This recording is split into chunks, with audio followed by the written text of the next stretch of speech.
By the end of this video, you're going to be able to run longer without getting tired. Whether you're a seasoned veteran or just beginning, I'm going to show you how to improve your running endurance. Because it doesn't matter if you're training for your 100th marathon or you're just trying to keep up with the pretty girl at your run club. Because hey man, we all got our reasons, no judgment here. And make sure you stay to the end of the video because that is my most important tip. All the other tips in this video do not matter if you don't incorporate that tip. So stick around to the end. And also at the end of this video, I'm going to be featuring a comment I got in last week's video and this week's video. So if you want to be in next week's video, leave a comment down below. And if it's good enough, I'll read it here. So let's get into it. Hello everybody, my name is Evan. I've been running for 10 years now. I've run 15-14 in the 5K. 31-25 in the 10K. I'm going to be sharing with you my top 5 tips on increasing your running endurance. Now in this video, I'm not going to be giving you any of the trendy tips, product endorsements, any of that kind of stuff. I'm going to give you some real tips that'll lead to real results. No gimmicks, no nothing. So without further ado, let's go to tip number 1, diet.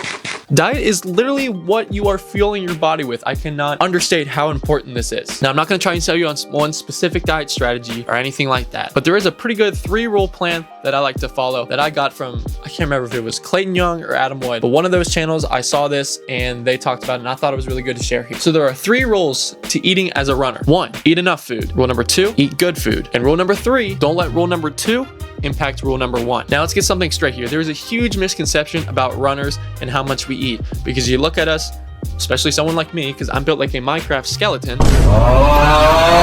and you would assume that we don't eat a lot. But I can assure you that the Chinese buffet down the street hates to see me and my boys roll up after a long run because they know for a fact they're not making a profit off of us. So us distance runners are really eating a lot. It just doesn't really look like it. So going back to that rule I just talked about, you have to eat enough, but don't feel discouraged if you can't find good foods, because we all know good, healthier foods are more expensive. Don't be discouraged to eat more of something else if it really isn't the best option. At the end of the day, giving your body enough fuel is better than not enough. Think about it when you go to a gas station. Let's say your car takes 89 octane, but the only thing they got there is 87. You're not going to get much farther down the road if you don't get that 87. Think of it like that. You at least need enough fuel to do what you're doing, because without it, you're going to get fatigued faster, you're going to get injured more, and you're just going to feel more drained. Make sure you're eating enough, and if you can, make it good food. I try to at least eat 3 good meals a day. That doesn't always happen. Eating 3 good meals a day is really conducive to helping your body stay on top of the mileage that you're running. Speaking of mileage, that leads me on to my next point, which is base mileage. Now, what is base mileage? Base mileage is all the other running you do that doesn't really include workouts or your races that helps build up your aerobic threshold. These are all your easy runs, your recovery runs, things like that. So for me, base mileage can be anywhere from 50 miles to 85 miles a week. That is the range where I do the best. Now for you, if you are just starting, I would recommend running about every other day, 1 to 2 miles for about 2 weeks. Now, depending on how you feel, you can start to move up, do some research on where to go next. You can start running every other day and slowly build up your mileage as your body allows. But be careful, don't increase your mileage too fast because you will get hurt and you will set yourself back longer. Base mileage should be done at a very easy effort. You should be able to talk very comfortably to somebody next to you, like that pretty girl we mentioned before at the run club. Come on, bro. Having base mileage and using that to build up your aerobic threshold will give you the strength your legs, your lungs, your heart need to be able to run longer without getting tired. It's literally as simple as just going out there and practicing running mileage. Now, talking about easy effort, I see a lot of stuff on social media talking about heart rate zones. I got some thoughts. Heart rate zones are a good general structure, but they aren't perfect because heart rate can be so different for each individual athlete. I've done plenty of easy runs where I feel like I can easily talk to my friends and my heart rate is sitting at anywhere from 155 to 170, where I will also have friends on those runs whose heart rate is significantly lower at like 135 to 150. So don't get too caught up in heart rate zones. Run where you feel comfortable, run what feels easy, and that's really the most reliable way to do it. Just listen to what your body's telling you. This next tip for my little bit more experienced people, lifting. I feel that, if you implement this as a beginner, it can really help you get off the ground a little bit quicker. So, like I said before, you're thinking lifting as getting big, getting strong, where one of those is true. I lift twice a week, but you wouldn't know that because, again, I have the biceps of a 4th grader. But I am in the gym at least twice a week working on some strength. And let me tell you, that has made a huge difference in my running economy. Also, on days after my regular runs, I do a little bit of a tune-up circuit where I focus on some little things here and there that I don't address directly in my lifts. I do this to address some things like my Achilles, my quads, my core, and a little bit of my chest. And I'll tell you why lifting is great for 2 different reasons. Because not only will it help increase your running economy through getting stronger, it'll also make you more resistant to injuries. As you build up your body, you're going to become naturally more resistant to the impacts and the stress that running puts on your body. And being able to go longer without getting an injury is going to do so much heavy lifting, pun intended. It is going to do so much heavy lifting when it comes to your ability to run longer without getting tired. Speaking of tired, Let's talk about recovery and sleep. Now, a lot of people on the internet absolutely love to brag about how hard they work, how they're always going all out. They've got like the David Goggins mindset, right? That might look glamorous, that might look hardcore on the internet. For running, it's really not the best idea. The internet has really romanticized this idea that you need to be going all out all the time. But if you're really looking for results in running, you need to be able to prioritize recovery as much as you prioritize. Why can I say prioritize?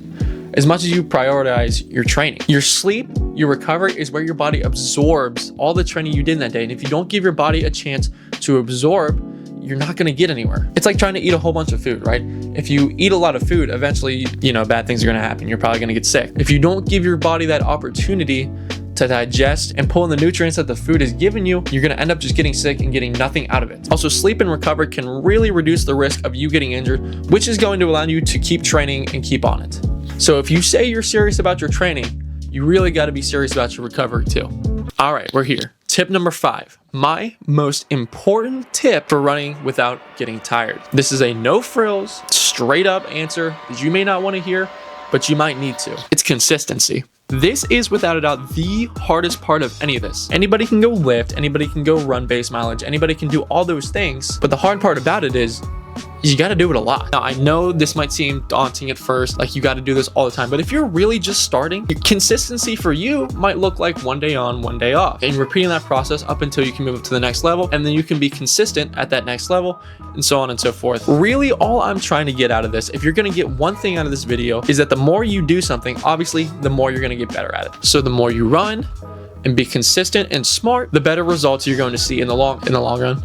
I'm sorry. Now you're probably wondering, what about the days where I just absolutely don't want to do it? And that's fair. I love the sport more than I probably should. And there are still days where I hate getting up in the morning and running. But that's where consistency comes into play. Those days where you don't want to do it are some of the best days for your training, because not only are they helping you become physically stronger, but mentally stronger too. That's part of the reason why I love this sport so much, is I'm able to push myself both physically and mentally and achieve things that I honestly didn't even think were possible for myself. I also love being a member of this community, and the consistency has allowed me to go hang out with people, run with people, learn so much from them. And that's part of the reason why I started this channel. If I can inspire just one person to at least give this sport a try and see the benefits that it and its community have given me, I will feel totally justified. But yeah, that was the last tip. So let's move on to the comment from last week's video. So this comment is from Running Lover 69.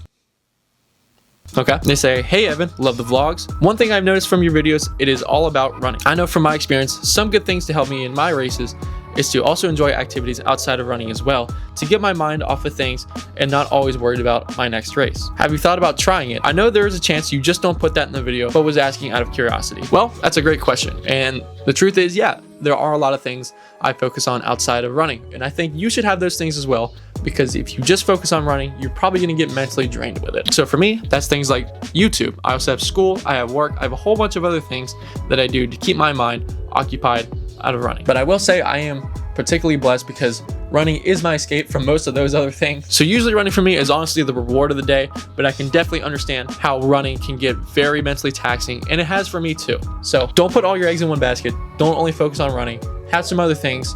Give your mind a break from it. And I think that should leave you in a little bit better of a mental state about the sport. But that's all I got for this week's video. If you like this video, share it with your friends, like, subscribe, do all the things. Thanks for running with me today. See you next week.